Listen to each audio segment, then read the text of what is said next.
Buenos días, jóvenes. Bien, vamos a continuar con a concluir con el tema 1.1, que es cuestiones de ecología, y vamos a ver el factor humano. Entonces, voy a compartir pantalla y si alguien quiere comentar qué leyó.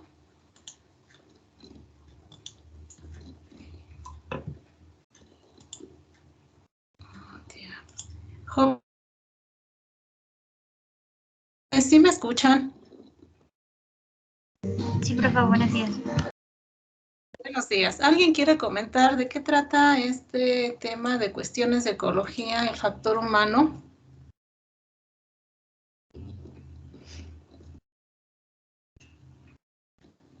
¿Sí escucho? ¿Nadie quiere participar?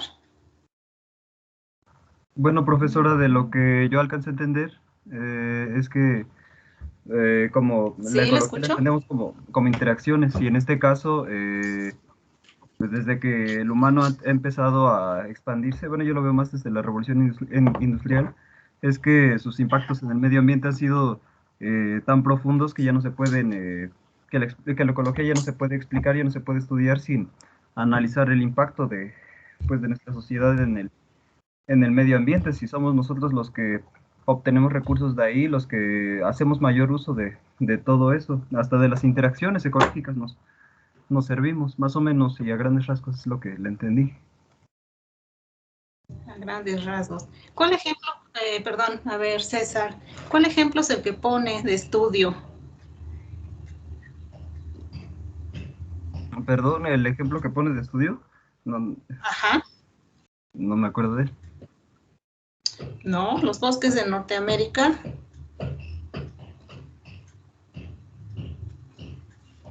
Bien. A ver, vamos a recordar un poquito. Perdón, es que se...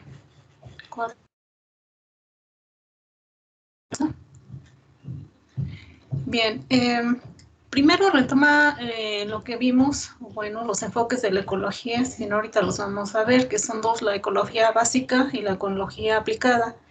En la ecología básica su enfoque es simplemente el describir, podemos describir desde un estudio del individuo llamado autoecología o la cinecología, que abarca las poblaciones, la comunidad, de los ecosistemas, la ecología de ecosistemas, la ecología del paisaje, de una forma descriptiva, ¿no? Ecología básica. Y ya la ecología aplicada es donde ya se comprende lo que menciona su compañero, la interacción del ser humano en el medio ambiente, ¿no? Y para eso dice hay dos revistas o algunas revistas especializadas donde se publican estos trabajos, ¿no? Habla uno de la revista de Ecology de la Sociedad Ecológica de los Estados Unidos y el Journal de Ecología de la Sociedad Británica. Y para la ecología aplicada está la Ecological Application de la Sociedad Ecológica Británica, ¿no? Y bueno, retomando lo que dice su compañero, pues son los que hemos impactado más el medio ambiente. Dice por ahí ya en datos actualizados, somos 7.8 mil millones o 7 billones de habitantes en la Tierra, ¿no? Todo, pensemos, ¿no? Todo el alimentar, el vivienda, todos los recursos que implica esto, ¿no? Entonces hay un impacto colectivo sobre el medio ambiente. Usamos más del 50% de los recursos de agua dulce, se han transformado entre 30 y 40% de las superficies, sobre todo con vocación forestal,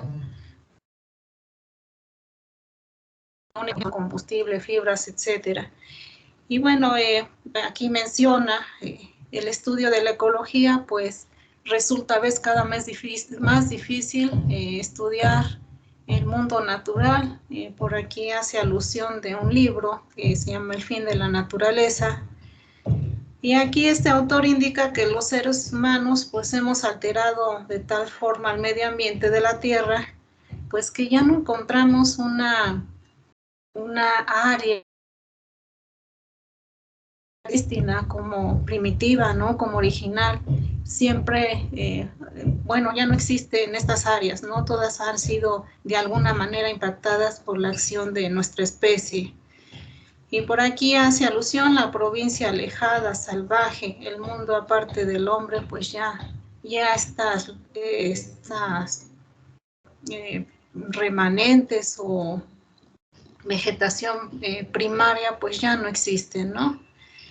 Y de acuerdo a la afirmación de que es más difícil estudiar el mundo natural sin considerar cómo el hombre ha influido en los sistemas ecológicos, se pone el ejemplo de los bosques de Norteamérica, ¿no? Esto los encontramos en la parte que son los bosques caducifolios, ¿no? Aquí se menciona que fueron talados para los asentamientos humanos, la producción agrícola de cereales, pastos, en la última parte, a finales del siglo XIX, ¿no? Muchas de estas tierras fueron abandonadas hasta los años 30 y 40, cuando la producción agrícola se trasladó al oeste, permitiendo así la sucesión ecológica o la reforestación de estas áreas, ¿no? Y bueno, aquí dice, ahora pues no podemos estudiar ningún ecosistema sin es decir, qué hubo antes de esta vegetación, ¿no? Tampoco dice podemos comprender la distribución y abundancia de las especies de una región sin comprender los patrones pasados de utilización de los suelos, ¿no? Es la historia del lugar. Tampoco dice podemos estudiar la circulación de nutrientes en las cuencas hídricas arboladas sin comprender la velocidad a la cual el nitrógeno u otros nutrientes son depositados por los componentes atmosféricos. También dice, no podemos comprender las causas del declive de la población de aves que habitan los bosques del este de Norteamérica sin comprender cómo la fragmentación de las tierras arboladas, el desarrollo rural y urbano han restringido los patrones de movimiento, la susceptibilidad a la depredación y la disponibilidad de hábitat. Y no solamente esta fragmentación se lo da en los bosques de América, ¿no? Lo tenemos en cualquier tipo de vegetación con vocación forestal. Y algunos de los problemas ambientales que pues están directamente relacionados con nuestras actividades como especie, ¿no? Tanto en ecosistemas terrestres como ecosistemas acuáticos. Y bueno, y sobre todo afectando la diversidad de vida que soportan estos ecosistemas, ¿no? Y bueno, vamos a ver aquí cómo ha crecido la población humana, ¿no? Es de la que más ha crecido, la especie más dominante. Y bueno, claramente vemos aquí un crecimiento exponencial, ¿no? Por aquí estamos en el 7.8 mil millones. Y bueno, se calcula 9.000 millones para el año 2048. Los países más poblados del mundo, pues tenemos en primer lugar a China, India, Estados Unidos, y por aquí también aparecemos, ¿no? Y bueno, creo que nada más es lo que se puede aportar de este tema. Bien, jóvenes, nos habíamos quedado en la presentación 2. Otra vez. Veamos. El 1.2, niveles de integración de la ecología. No recuerdo, habíamos entrado aquí. Estamos hablando del individuo. La rama de la ecología que estudia al individuo como organismo, pues se va a llamar autoecología. Y esto ya lo vimos. El estudio al individuo es la unidad básica de estudio. El individuo es el que va a responder a estos factores ambientales. En forma colectiva, pues va va a influir en esto, en la dinámica de una población a través del nacimiento, a través de la mortalidad, ¿no? También aquí los individuos pues son los que van a interactuar en el contexto de las comunidades, y también los individuos pues forman parte de las poblaciones, comunidades y los ecosistemas. Las características de un individuo fundamental en un nivel de organización determinado, hablábamos de productores, consumidores, detritívoros, pueden ser miembros de algún de un nivel trófico o cadena alimenticia, se desarrollan, crecen, regulan sus procesos, responden a estímulos, se reproducen, se adaptan, pero aquí se evolucionan, pero en forma colectiva, ¿no? A través de la población. La población son grupos de organismos que habitan en un tiempo y espacio determinado, ¿no? La característica de una población ya en términos biológicos, pues hay intercambio de información genética, ocupan un lugar y tiempo definido. Presentan características representadas estadísticamente, lo comentaba la clase pasada, hay número de individuos, la población, proporción de sexos, hembras, machos, edades, fenológica o reproductiva también se puede representar. En las comunidades, pues son grupos de poblaciones de diferentes especies. Aquí lo que podemos estudiar, pues, es la abundancia, cuántos individuos de cada especie, cuál es, en caso de dominancia, cuál es la especie más importante de esa comunidad, ya sea vegetales o animales, la estacionalidad en algunos ecosistemas, llamemos estacionalidad por temperatura, como los bosques templados, o estacionalidad por lluvias, las selvas bajas, ¿no? Caducifolias. Diversidad de especies también. También que podemos estudiar en una comunidad las características estructurales, ya sea en forma vertical o en forma horizontal. Formas de vida, variación espacial, es decir, cómo se encuentran los individuos de ciertas poblaciones en forma horizontal, ¿no? Estratificación, toda comunidad forestal se estratifica en forma vertical, puede estar formada por un estrato, por decir los pastizales, o en dos estratos, en caso de sabanas, ¿no? Como arbustos o árboles de porte bajo y pastizales. En cuanto a características funcionales de ecosistemas, redes tróficas, cadenas tróficas, los grupos funcionales, productores, consumidores, detritívoros, gremios, etc.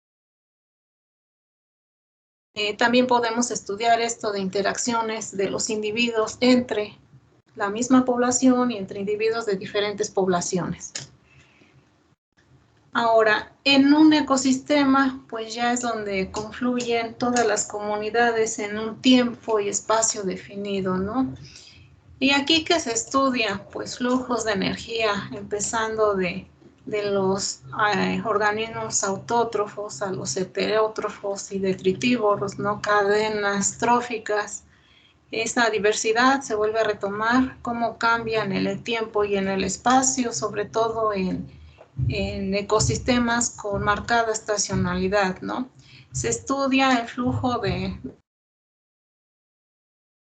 químicos, por decir, cómo influye el carbono, cómo es capturado ese carbono, el hidrógeno, oxígeno, nitrógeno, que son los elementos que forman la estructura de los seres vivos, ¿no?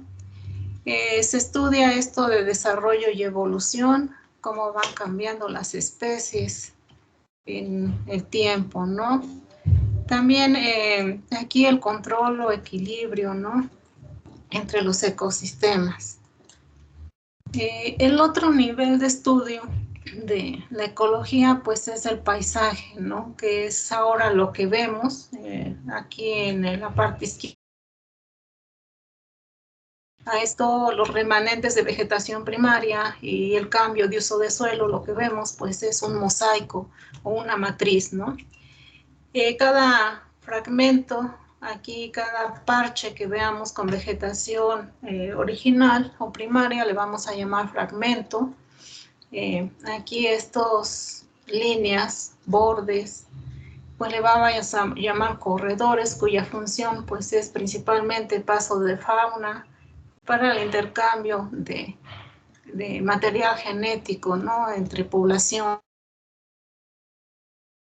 Ahora, una metapoblación, pues es esto, cuando una población muy grande ha sido fragmentada en varios remanentes, ¿no? Perturbaciones es todo lo que rompa con ese equilibrio en el ecosistema, ¿no? Puede haber perturbaciones naturales, un incendio, una inundación, o antropogénicas, ¿no? También que puede ser un incendio o el cambio de uso de suelo, pues es una perturbación. A ver, jóvenes, está abierto el micrófono. Pues todo esto dice lo que vemos o estudiamos como paisaje, pues no es más que el resultado de cambios en la estructura física y biológica de muchas comunidades, ¿no? A estos parches, pues le vamos a llamar fragmentos, que van a interactuar dependiendo del tamaño del fragmento y también la conectividad que van a hacer estos corredores. Ahora, ¿en qué se divide la ecología?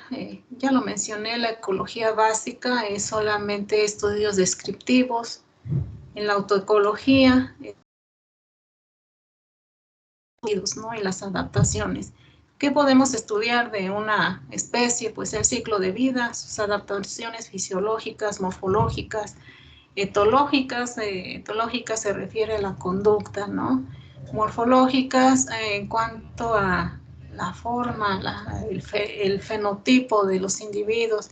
Fisiológicas, pues todos los procesos internos y de metabolismo de los organismos.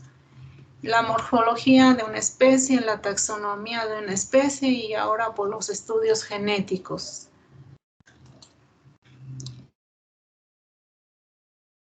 Esta ecología descriptiva está la demoecología, que va a estudiar las poblaciones. ¿Qué estudiamos de poblaciones? La densidad, número de individuos en un espacio determinado, la abundancia, el número de individuos de especies por especie, su estructura de edades, sexo, a lo mejor estructura por edades reproductivas, etcétera, o etapas. Y la dinámica poblacional, es decir, cómo va cambiando el número de individuos de esa población en el tiempo. Ahora, aquí dice, ¿cómo se trabaja en la demoecología? Pues forzosamente debe de haber muestreos o censos para comprobar esa estructura, ¿no? Y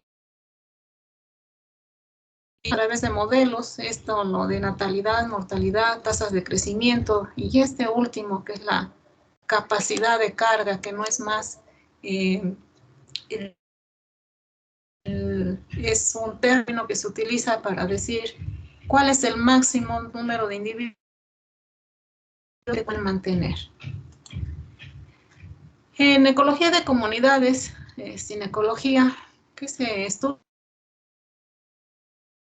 ecológicas, ¿no? Las funciones de cada especie en esa comunidad, cómo están ubicados los individuos en esa comunidad, al azar, en distante, en forma agregada, ¿no? La diversidad de individuos. También aquí en la cinecología se estudian los sistemas o ecosistemas, que ya lo mencioné, flujos de energía, flujos de materia, ciclos biogeoquímicos y también que es la sucesión, que es el cambio de una comunidad a través del tiempo. Y aquí pues se utiliza, dicen, las matemáticas, ¿no? Aquí se aplican modelos matemáticos para comprender esta compleja estructura entre las función y los procesos de estos ecosistemas. En la ecología aplicada, pues ya es la tendencia a la conservación y el equilibrio del medio ambiente, como mencionó su compañero. Aquí se estudia cómo el hombre o la especie humana, vamos a hablar de especie humana, ha influido en este cambio de los ecosistemas, ¿no? Aquí que se estudia, una de estas en la ecología aplicada es la ecología del paisaje. Se estudia esto de la teoría de metapoblaciones en cuanto a flujos de migración, intercambio, conectividad, la fragmentación del hábitat, muy importante, que es uno de los primeros, bueno, se puede decir causas de extinción de especies, ¿no? La fragmentación, perturbaciones que ya mencioné, que pueden ser naturales o antrópicas, que llevan a este proceso de fragmentación. Corredores biológicos son estos, como su nombre dice, corredores o franjas de vegetación o conectividad entre fragmentos, ¿no? La otra es la ecología global, que estas dos unidades son las que vamos a ver al final. Pues estudia el crecimiento poblacional, el uso sostenible de recursos, la pérdida de hábitat, la introducción de especies exóticas. Se abarca biodiversidad y conservación, pero también restauración y por último, cambio.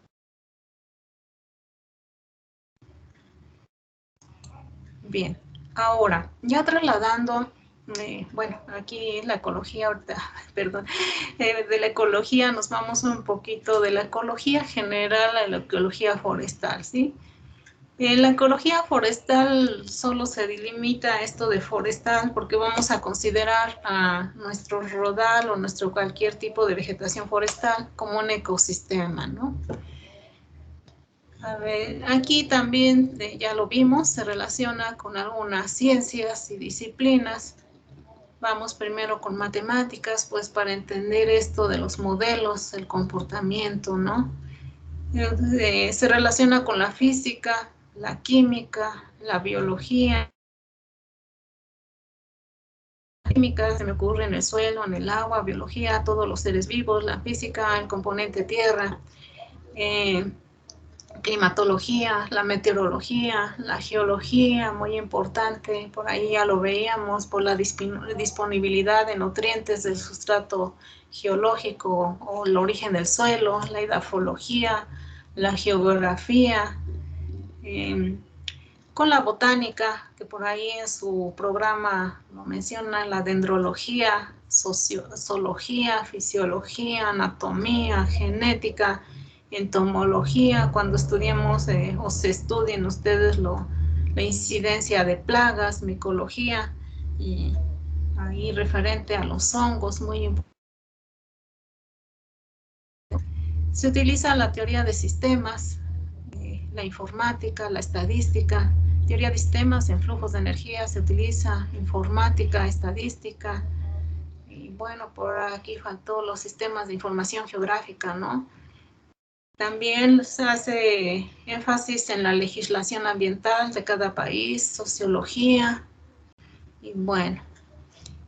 En ciencias aplicadas, pues tiene que ver esto de la silvicultura, la pascicultura, que es el estudio y manejo de los pastizales, gestión de fauna, producción de planta, la ordenación, ¿no? Sobre todo de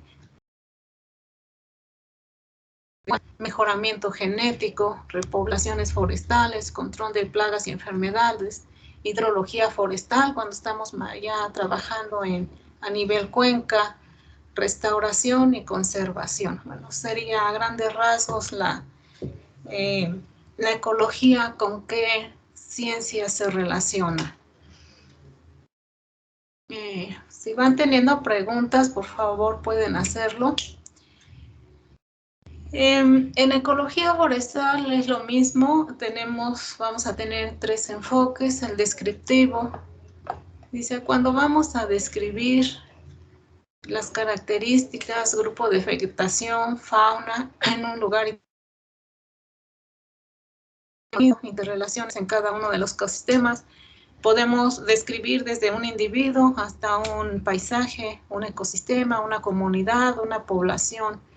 El otro enfoque es funcional, se orienta sobre todo a las relaciones ecológicas o a la función incluso de un ecosistema, de un organismo en cada ecosistema, en cada población, en cada comunidad.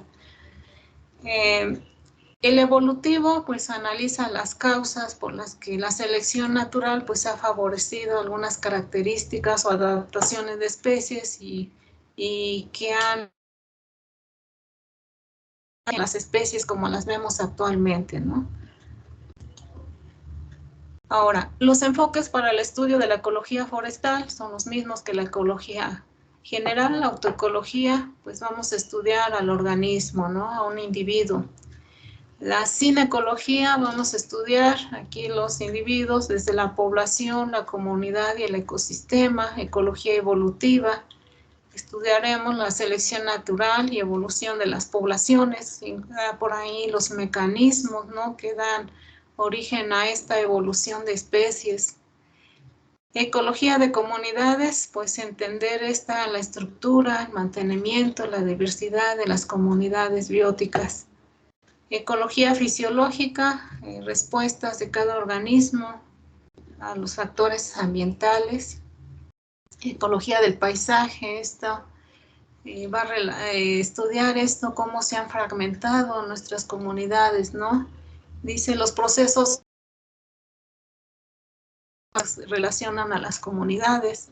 Por ahí hay una teoría que vamos a ver, lo de biogeografía de islas, cómo se repoblan estos fragmentos, ¿no? En la ecología de la conservación, pues aplica principios desde la economía, por ahí desde el valor intrínseco de una especie al valor económico, ¿no? Y la sociología, pues para esto, para entender el mantenimiento de la diversidad biológica. La sociología en cuanto a aquí entender sobre todo las comunidades, ¿no?, que interaccionan en toda de vegetación natural. La ecología de la restauración, pues aquí se aplican principios para, por lo menos, devolver la estructura y función de un ecosistema alterado antes de alguna perturbación. La ecología global, pues aquí hace un énfasis en la comprensión de la Tierra como un sistema vivo, ¿no? Y bueno, por ahí menciona, pues la Tierra es el único planeta que tenemos y no tenemos otro a dónde ir.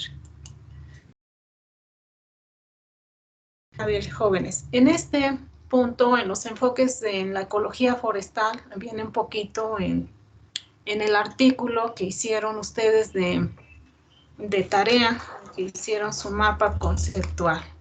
Os voy a regresar un poco. De acuerdo a su artículo, la silvicultura desde la perspectiva ecológica y la conservacionista. Por ahí vienen algunas definiciones. ¿Alguien me quiere decir qué es silvicultura? De acuerdo al autor. A ver, si no al azar. Daniela Cortés, ¿puede decirme usted qué dice el artículo? ¿Silvicultura? Sí, bueno, propone dos conceptos. El primero hace referencia a que es el arte de poder producir y mantener al mismo tiempo un bosque, pero también hace referencia a otro concepto en el que dice que la silvicultura tiene que tomar como referencia una ordenación científica del bosque para poder hacer así un aprovechamiento, o sea, una producción, aprovechar bienes y servicios del bosque y lograr mantenerlo a partir de este ordenamiento. Muy bien. A ver, ¿alguien más quiere? ¿Por qué dice que es una base científica? A ver, Durán, López, Jorge, Luis.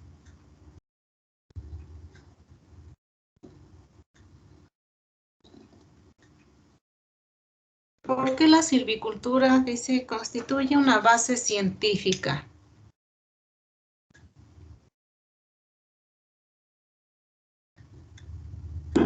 Perdón, profesor. ¿Alguien quiere? Que no. A ver, ¿por qué la silvicultura se considera como una ciencia con base científica?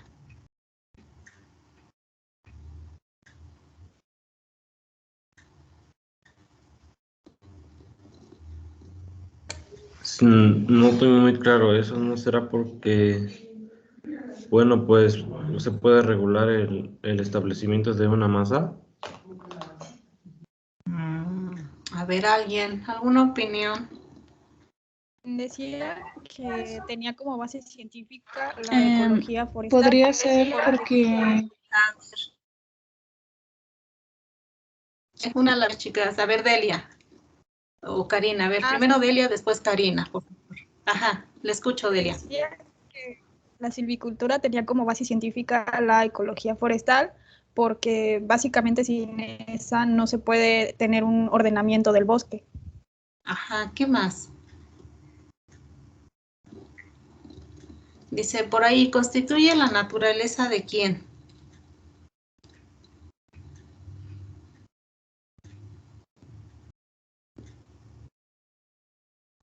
A ver, Karina.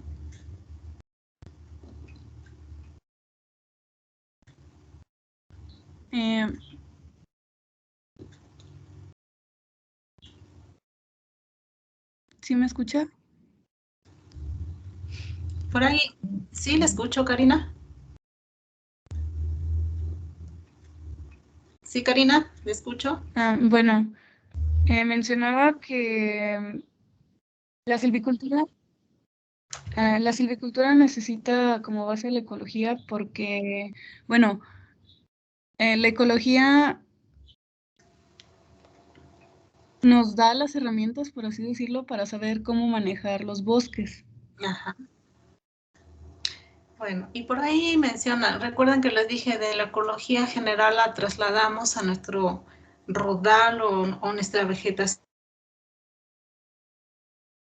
forestal. Dice, vamos, en la ecología forestal constituye ese conocimiento de la naturaleza de los árboles, ¿no? Conocimiento de nuestros árboles, los bosques, el medio ambiente en que ellos habitan, cómo crecen, cómo se reproducen en este, ¿no? Ahora, entonces entendemos ya como definición qué es ecología forestal. A ver, ¿alguien me quiere decir qué es ecología forestal? A ver, Lisette Cuellar. Sí, profa. ¿Sí? Bueno, yo pude percatarme como de dos definiciones. Sí. Bueno, dice que la ecología forestal, desde nuestro punto de vista como ingenieros forestales, pues la Ajá. denominamos como silvicultura, como la silvicultura básica. Así es, ajá. ¿Qué es qué? ¿Qué es la aplicación de la silvicultura? ¿Qué más? Ajá, y bueno, pues nos dice que es como el arte de poder ordenar un bosque. Ajá. Que esto lo podemos lograr a través de la ecología forestal. Sí.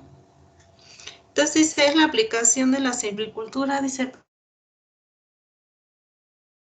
conservación, ¿no? Y se refiere, dice, al logro de sus objetivos finales, que son una producción continua, en este caso, pues, de madera, ¿no? O de algún producto maderable o no maderable, ¿no? Muy bien, gracias. A ver, para la aplicación de la silvicultura, ¿qué se requiere? Por ahí, a ver, ¿alguien quiere Sí, yo puedo. contestar? Una A ver, superficie ¿quién? de bosque y... Sí, muy bien. disculpe. Y objetivos para realizar en ella. Muy bien, y un objetivo. A ver, ¿este objetivo a qué se refiere? Y si me puede Pues, dar un ejemplo. usando la definición sobre poder obtener bienes de manera continua, bueno, para producir, podemos orientar el objetivo hacia algún elemento en específico que queramos obtener. Por ejemplo, obtención de madera, que sería la más común de los bosques. ¿Cuál otra? A ver, dígame otro ejemplo. Pues, por ejemplo, obtención de recursos que no son maderas, como pues hongos, tierra, hierbas, plantas. Y también algún otro como no sé, captación y producción de el agua. De agua, muy bien. Y otra que pagan en servicios ambientales, ¿cómo se llama? Captura de carbono. Captura de carbono y también mantenimiento de hábitat para fauna, ¿no? Muy bien, gracias. A ver, va otra pregunta. Miren que algunas de estas vienen en su examen, por eso es que la estoy preguntando. ¿Cuáles son las funciones de un bosque? De acuerdo a este autor. Aunque ya dijo algunas de su compañero, es el logro de algunas funciones. ¿Alguien quiere contestar, jóvenes? A ver, Alexis Rivera. Buenos días, maestro. Pues sí, se refiere a lo que Buenos días. a lo que podemos aprovechar del bosque o a los servicios que ofrece. A ver, dígame 3. La producción de madera. Una, otra. La mantención de laderas y suelos. Sí, muy bien. Y la producción y regulación del agua. Muy bien. Muy importante, gracias Alexis. Esta mantención de laderas jóvenes, si por decir en las pendientes muy pronunciadas no se quitara la vegetación, pues no tendríamos lo de ahorita, ¿no? Los deslaves de laderas. Muy importante, esto se refiere a la mantención de laderas y suelos, ¿no? Generalmente las superficies forestales en las cuales se tala en estas pues lo que provoca son estos, los mentados deslaves, ¿no? Importante. A ver, ¿qué otra pregunta? A ver, dice, para mantener el control de la estructura de un rodal, se debe de cumplir con el objetivo de ordenación. Indique qué significa este objetivo de ordenación.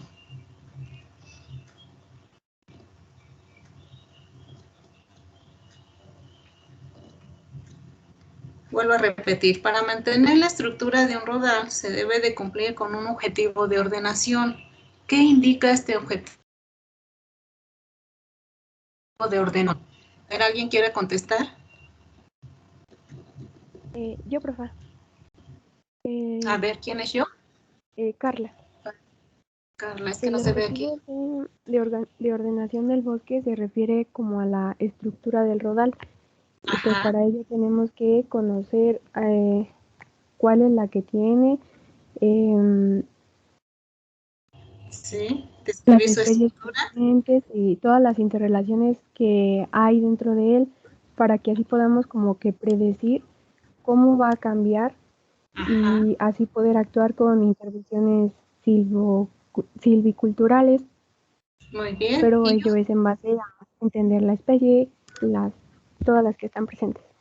Ajá, y otro muy importante que por ahí lo mencionó también su compañero que participó al principio, conocer la historia del rodal, ¿no? ¿Qué hubo antes de ese rodal? Si fue vegetación primaria o fue un cambio de vegetación y se dejó a la sucesión, ¿no? Muy bien, entonces describir la estructura, conocer esa historia del rodal, la dinámica del rodal, cómo va cambiando el rodal, el comportamiento total de ese rodal que ahora llamamos ecosistema forestal. Gracias, Carla. A ver, vamos con otra pregunta de examen.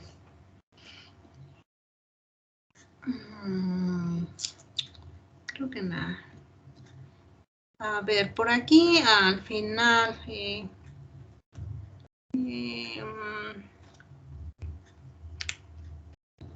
Pues creo que nada más, límites del desarrollo. A ver, jóvenes, dice, ¿cuáles son los requisitos prioritarios establecidos por la estrategia de la conservación en la silvicultura?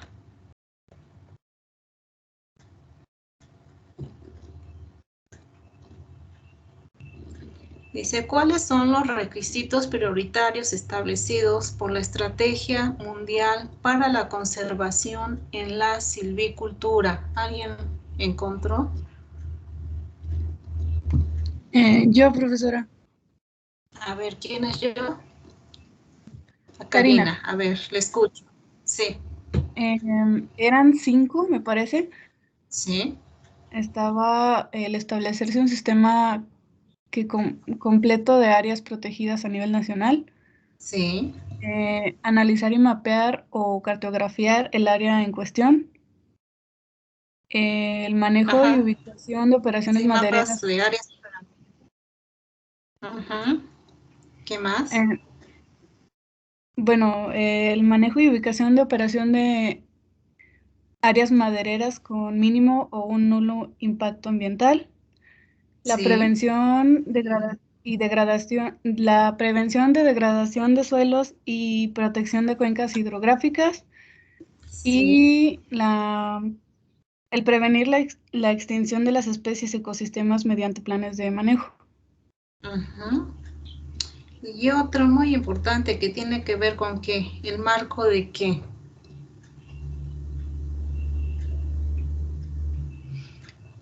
El marco de legislación, ¿no, jóvenes? A través de, por aquí dice marco a través de políticas de legislación y reglamentación estricta, ¿no? Por ahí, entonces, en ese marco, desde la Ley General de Desarrollo Forestal Sustentable, la Ley General del Equilibrio Ecológico, la Ley General de Vida Silvestre, entonces, regirnos en todo este marco legal, ¿no? Muy bien, gracias, Karina. A ver, punto 6. ¿Cuáles son las finalidades específicas de la conservación de recursos de un ecosistema forestal? Que son 3. ¿Alguien quiere mencionarlos? Que son estos, ¿no? Que son los principios ecológicos.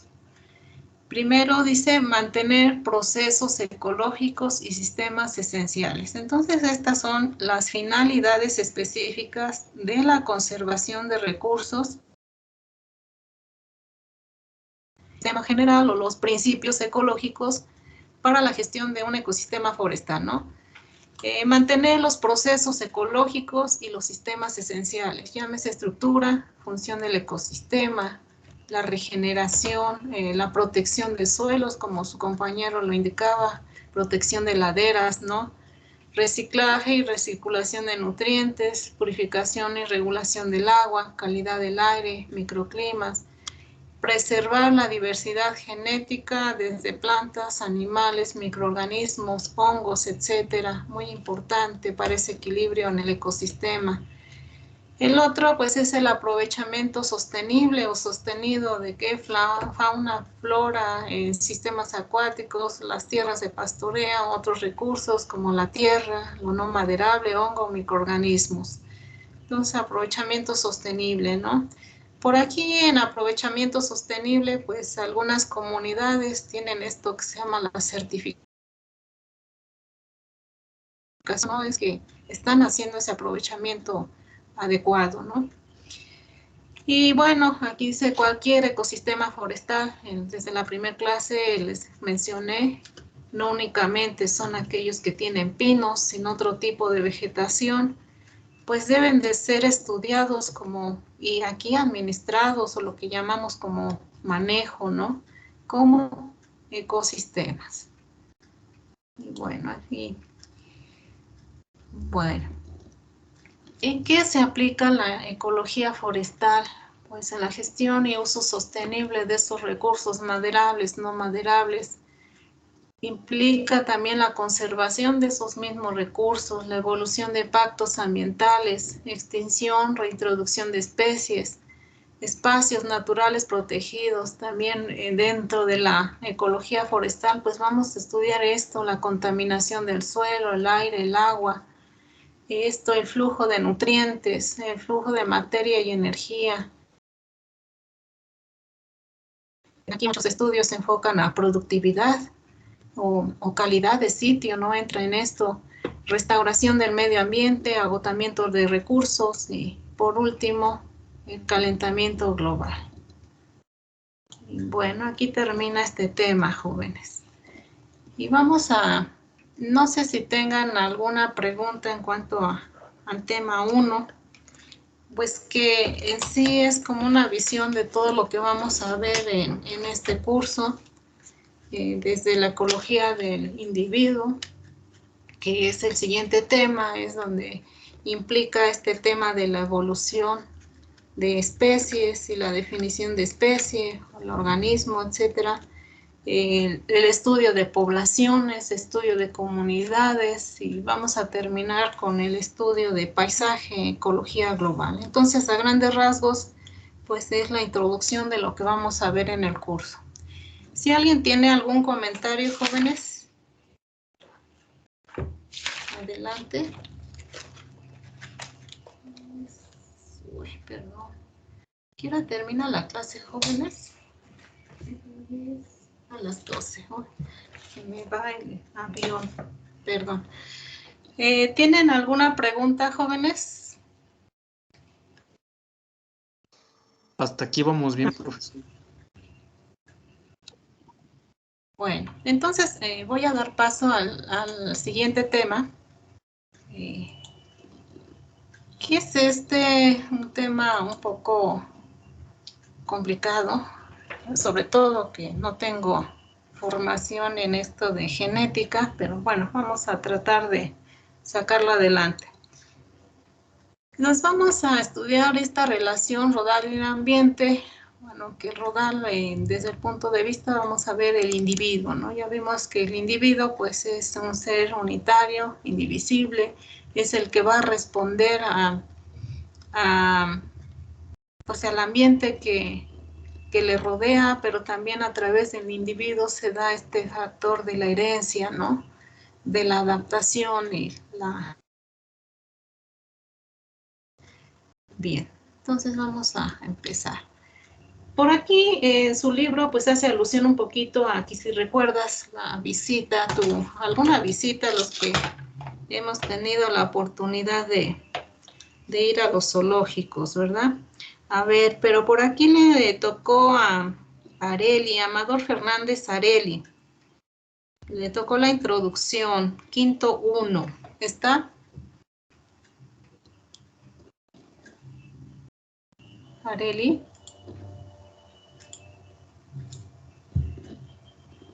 Amador Fernández Areli, ¿sí está?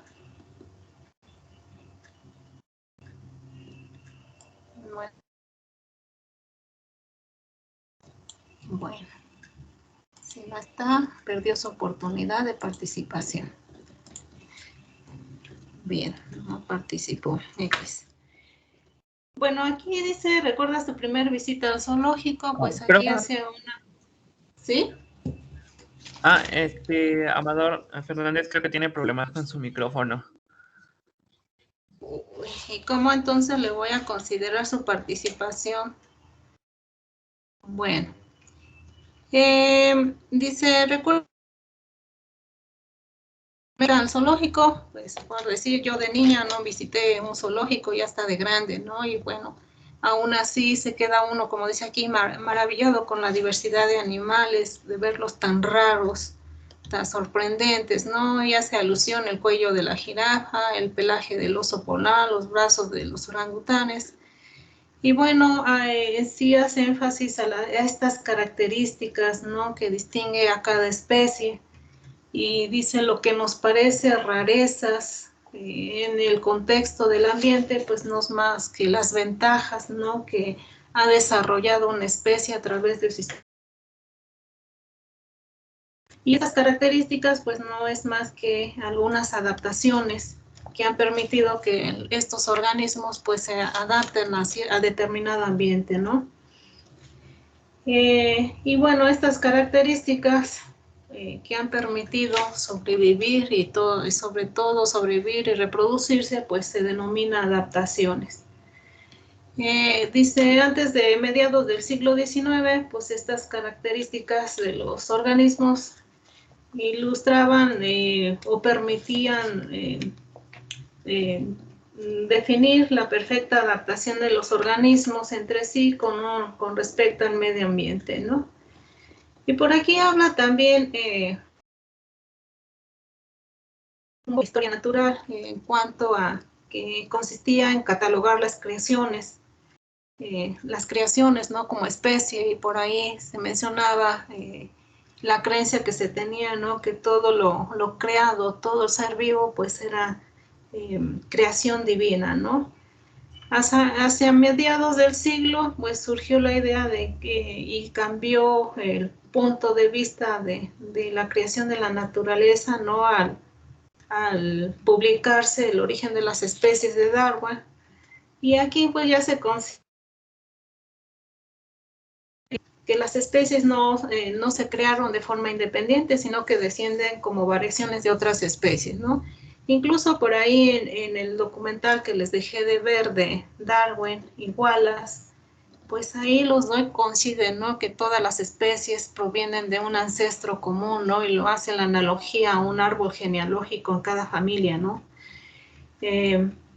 Y bueno, dice, dicha conclusión cuenta con sólidos fundamentos, pero no fue satisfactoria, sino hasta que se demostró de qué manera las especies se han modificado con el fin de adoptar la estructura y la coadaptación. También retoma aquí en la introducción la publicación del origen de Charles Darwin. Cambiaron o dieron la pauta para el cambio de la historia en la ciencia y cuestionaron la perspectiva del mundo, ¿no? Entonces ya no influyó tanto la creencia tradicional de que la diversidad de la Tierra pues era creación divina, ¿no? Sino que también se cuestionaba aquí desde el punto de vista incluso el origen del hombre, ¿no? Por ahí se menciona y bueno, aunque dicen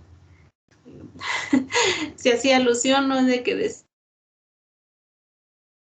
pues efectivamente no, hay un eslabón que todavía no se encuentra, ¿no? Es una rama de los primates, nuestra descendencia o ascendencia, pero no, nuestra ascendencia, pero no es así.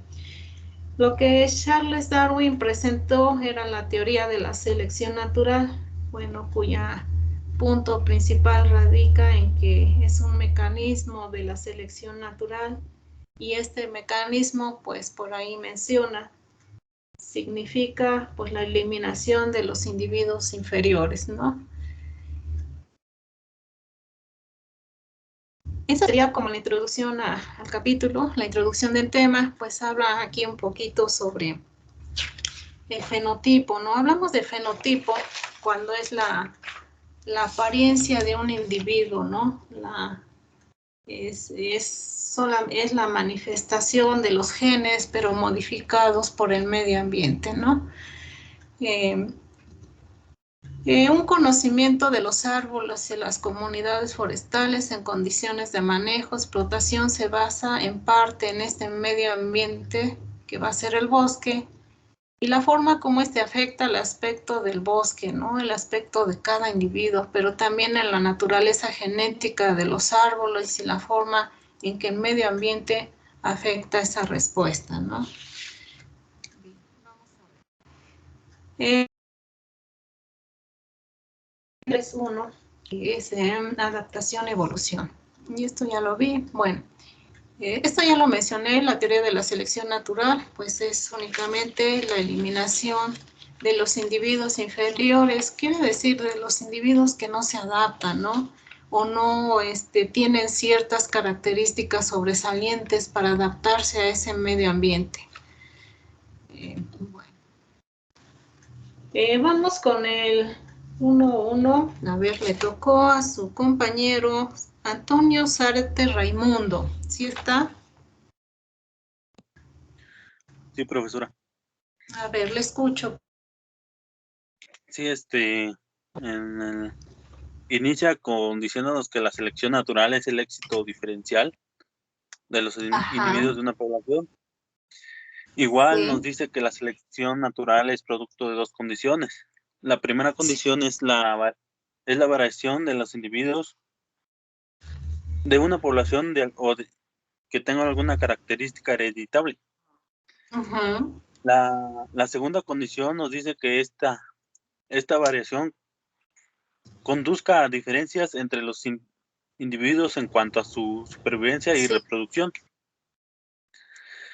Al igual que dice que la eficiencia de la selección natural se mide por la contribución proporcional que realizan las generaciones futuras, es decir, qué buenos genes se heredarán a sus descendencias. A ver, déjenme tantito hacer una pausa. Miren, jóvenes, este término de éxito diferencial, el éxito diferencial no es más que la variación, ¿no? La variación entre la probabilidad de sobrevivir y reproducirse. A eso le vamos a llamar éxito diferencial, ¿sí? La variación que se traduce en la probabilidad de sobrevivencia o supervivencia y reproducción. Y muy importante, jóvenes, aquí al último dice, la eficiencia de un individuo se mide por la contribución proporcional que realiza a las generaciones futuras. Y bueno, a ver, vamos a dar énfasis a esto de eficiencia, ¿no? ¿Cuándo se dice que un individuo... A ver, continuamos. ¿O no? Todavía no. A ver, ¿qué más puede aportar esto de eficiencia, compañero Raimundo? Sí, prueba. Que de acuerdo a esta eficiencia se decide lo que es la selección positiva y la selección negativa. La selección positiva tendrá las características necesarias para sobrevivir en un ecosistema y para igual reproducirse y tanto para poder dar estas mismas características. Y en dado caso que carezcan de estas, ya se conocería como selección negativa. Ya, muy bien. Incluso la selección positiva son aquellos individuos que tienen la oportunidad de reproducirse, ¿no? Y selección negativa aquellos que no contribuyen a esta reproducción. Muy bien. A ver, háblenos un poquito de este estudio donde se documenta la selección natural. La selección natural, donde da el ejemplo del pico del pisón. Sí. Es de que dice que hay, digamos, el ejemplo inicia que hay pájaros con diferentes tipos de pico. Habla de... A ver, se habla de un documental de la selección natural, ¿de quién? ¿De Charles Darwin? De Peter y Rosemary Grant. A ver, ¿qué dice? ¿Qué hicieron estos investigadores?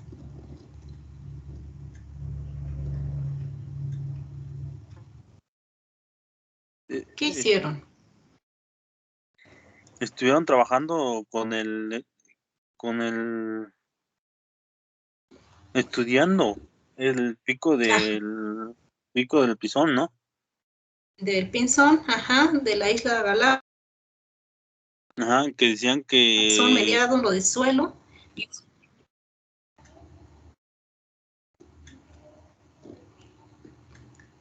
A ver, ¿qué hicieron?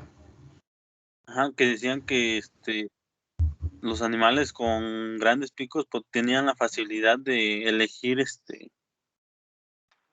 lo que podrían comer, y los animales de pico pequeño tenían que restringirse a comer lo que podían nada más, porque no tenían la cualidad de comer así, por ejemplo, semillas grandes o duras. Y aquí da el ejemplo de cuando se da el cambio climático drástico conocido como la Niña. El fenómeno de la niña, ¿qué pasó? ¿En qué? Ajá, Sí. que dice que en ese fenómeno hubo mucha mortalidad de pájaros hembras o pájaros con pico pequeño, ya que de acuerdo a ese fenómeno, sí hubo escasez de semillas y las semillas pequeñas fueron desapareciendo. Entonces los que tenían pico grande podían comer así las semillas grandes de una forma fácil, y los que no lo podrían hacer, que se iban muriendo o se iban incrementando la mortalidad de esos animales. Muy bien. ¿Qué más?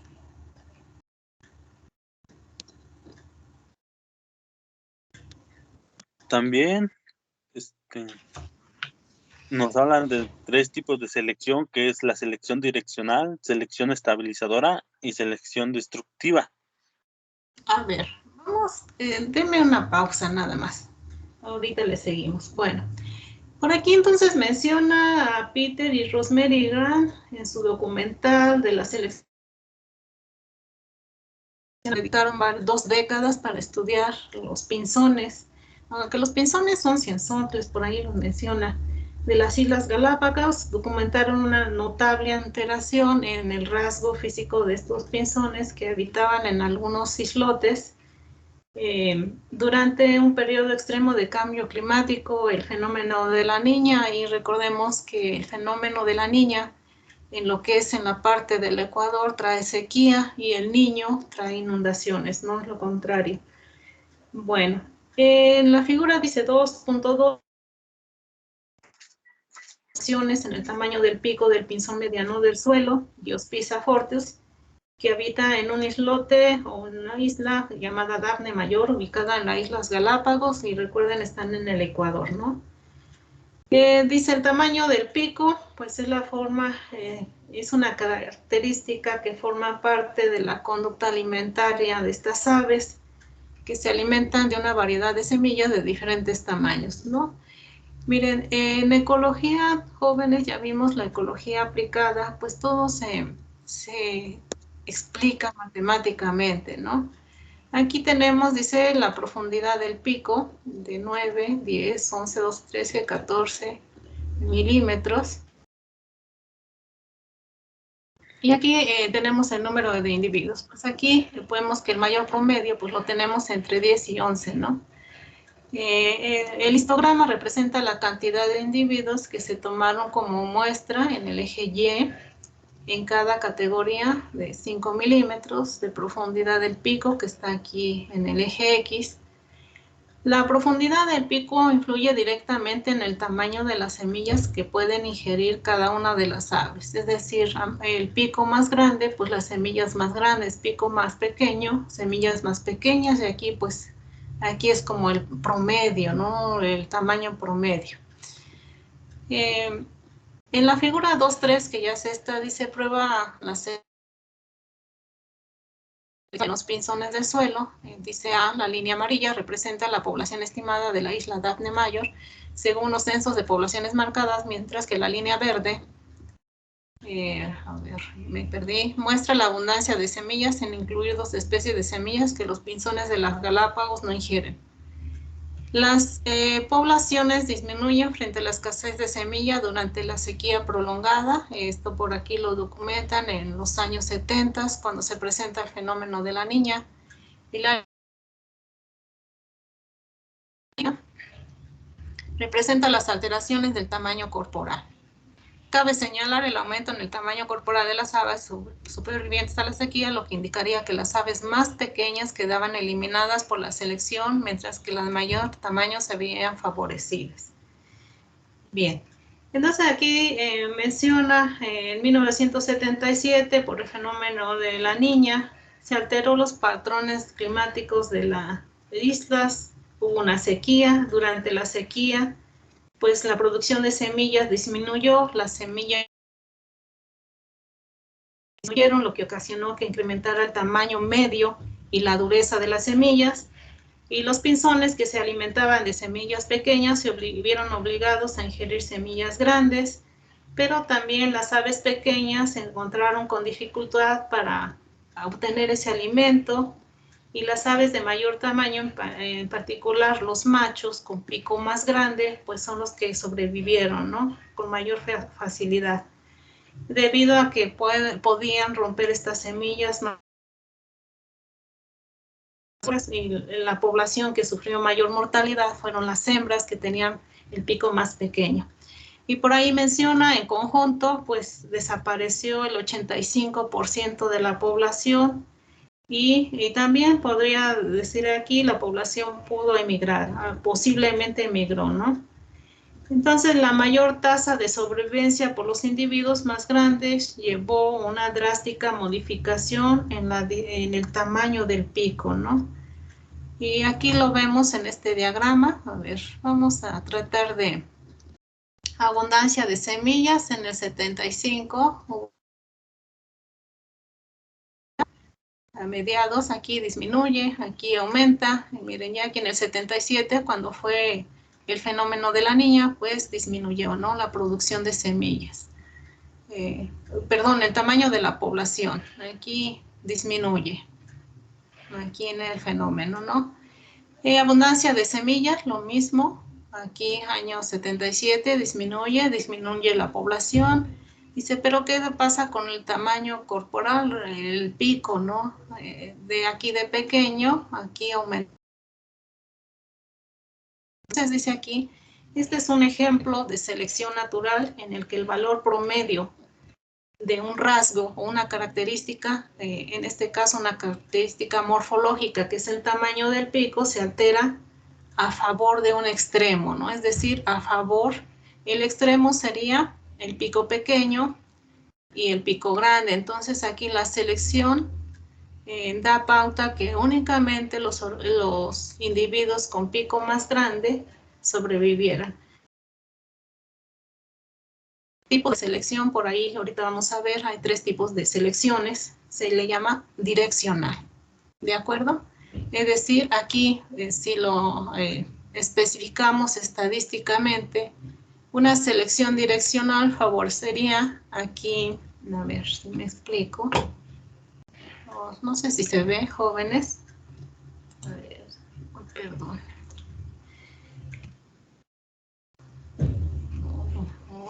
Bueno, se perdió aquí. Perdón, chicos, no encuentro la esta. A ver, las flechas indican el carácter que hace el horizontal, el carácter que es favorecido, y las hacia abajo el carácter que es estadísticamente. Aquí estamos representando esto mismo, hagan de cuenta que trasladan esta curva aquí. Entonces aquí lo que se favorece, y que de hecho viene siendo más o menos esta curva, se favorece a los individuos de pico más grande, los individuos de pico mediano, el pico pequeño, este carácter se suprime y este es el que se representa, ¿no? Entonces puede ser esto. Aquí las curvas no nos indican más que aquí la media quedaría acá y la media quedaría acá. En este caso, aquí posiblemente lo mismo, se favorecería una característica, este carácter se suprime, este se favorece y estos dos se suprimen. Bueno, seguimos. Ahora sí, compañero, a ver. Existen 3 tipos de selección natural. ¿Me puede decir?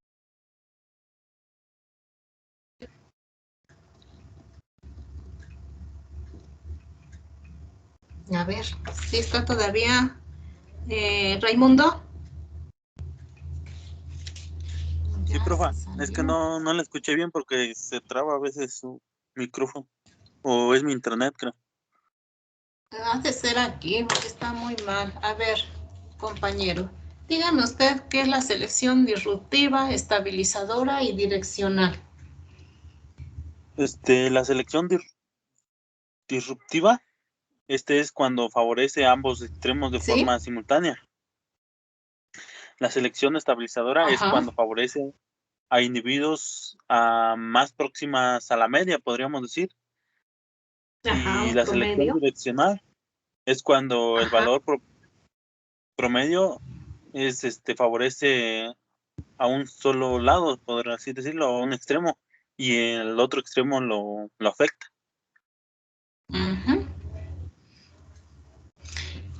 A ver, muy bien. No sé si se entienda, jóvenes. A ver, vamos a transportarlo aquí a los picos, ¿no? Si estos fueran los picos de los pinzones. La acción disruptiva cuando se favorecen los extremos, es decir, sobreviven, hablemos de picos, ¿no? El pico pequeño, pico mediano y pico grande. Si hablamos de pinzones, se prevalecen los rasgos extremos, es decir, tenemos individuos con pico pequeño, pero también con pico grande, y el gen que se suprime es el pico mediano. ¿De acuerdo? Entonces, selección disruptiva, prevalecen los rasgos extremos. Selección estabilizadora, lo que dice su compañero, permanece el promedio. Se elimina los picos pequeños, los picos grandes y queda sola los picos medios, ¿de acuerdo? Y la selección direccional dice prevalece solamente en este caso un extremo, ¿no? De hecho, si hablamos de picos, ¿no? Aquí tenemos el pico pequeño, mediano, grande, se suprime el medio, pero aquí también se suprime el pequeño y solamente podría ya sea prevalecer el pico grande o ya sea prevalecer el pico pequeño. Muy bien. Y por último, compañero, ya para que se gane su participación, hay un ejemplo de selección cuando es disruptiva, donde prevalecen los rasgos extremos, ¿no? ¿Qué es este ejemplo? A ver, ¿de qué trata, joven? Si puede explicarlo usted.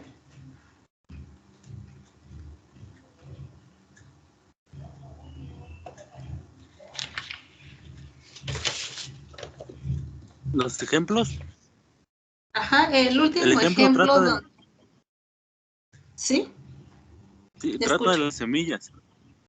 Que los pájaros grandes que comen seis semillas duras y grandes, o sea, es lo mismo que comen los pájaros bastantes semillas pequeñas, pero con diversidad de nutrientes, algo así. A ver, chicos, les pido que saquen un resumen. A ver, ¿dónde se hizo ese estudio? ¿Quién lo hizo? ¿Con qué pájaros? ¿Qué comían? Sí,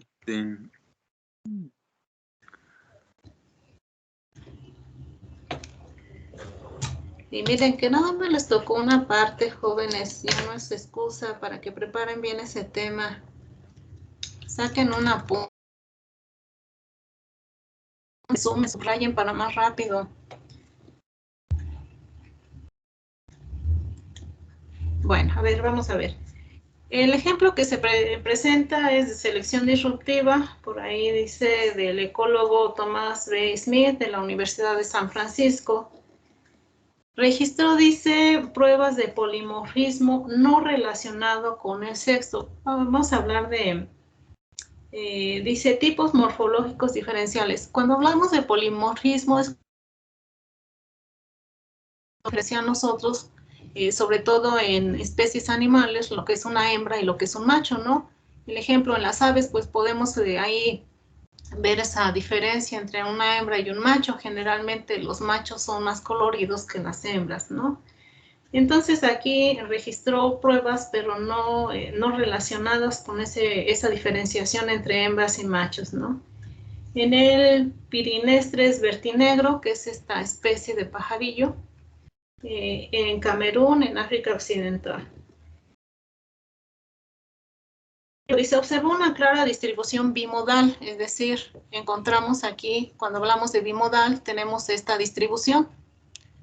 Recuerdan por ahí sus clases de ecología, ¿no? Podemos tener individuos con pico pequeño o individuos con pico grande. Tenemos dos modas aquí.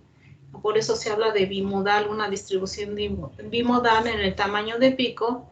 En las aves adultas de ambos sexos, es decir, aunque sean machos o hembras, tenían picos grandes o pequeños. Dice, el producto de la selección,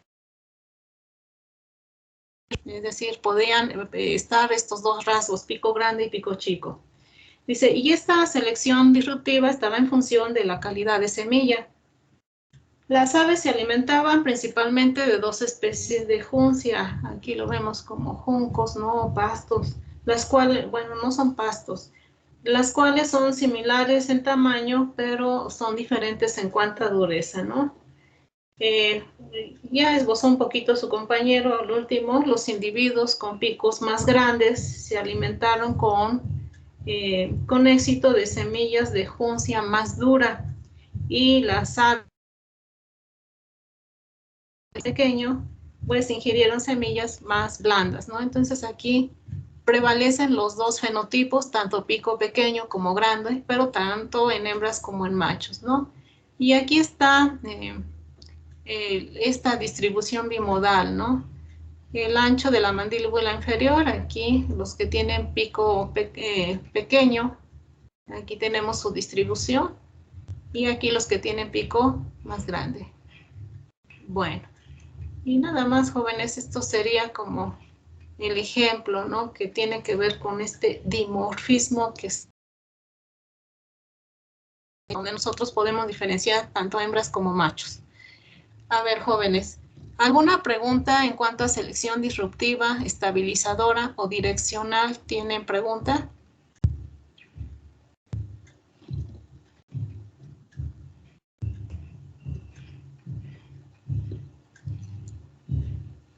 ¿No hay o ya me dejaron?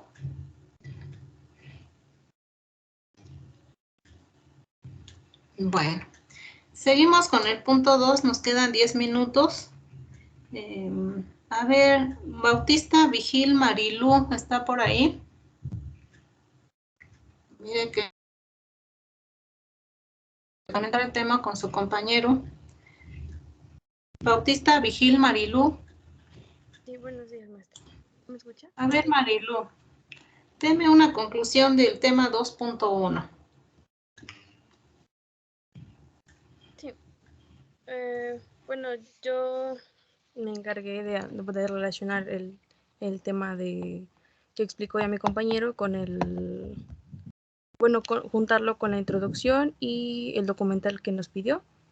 Y pues todo se resume a pues los inicios de Darwin y Wallace en sus investigaciones de que las especies, pues como usted ya mencionó en la introducción, no se han generado así por la creación divina, sino que han ido cambiando. Entonces, por eso Darwin encontraba fósiles en lugares similares a los lugares que habitan los animales que actualmente conocemos.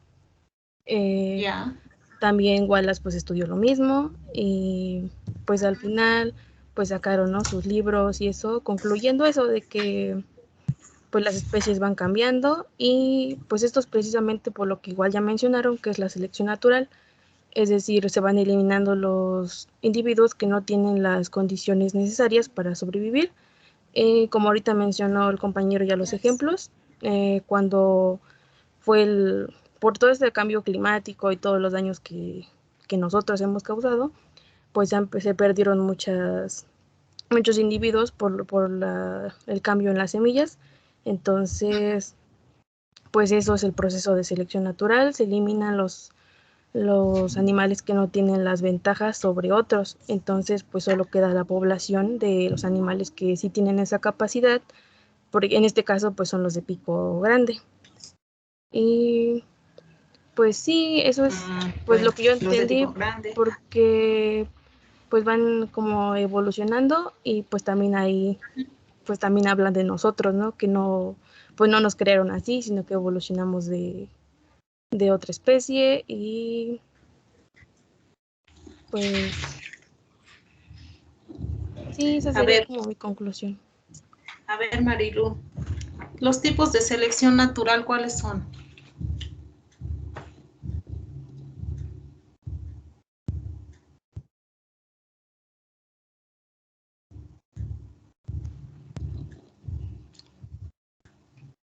Sí, Marilu. Ya para cerrar el tema. No se escucha.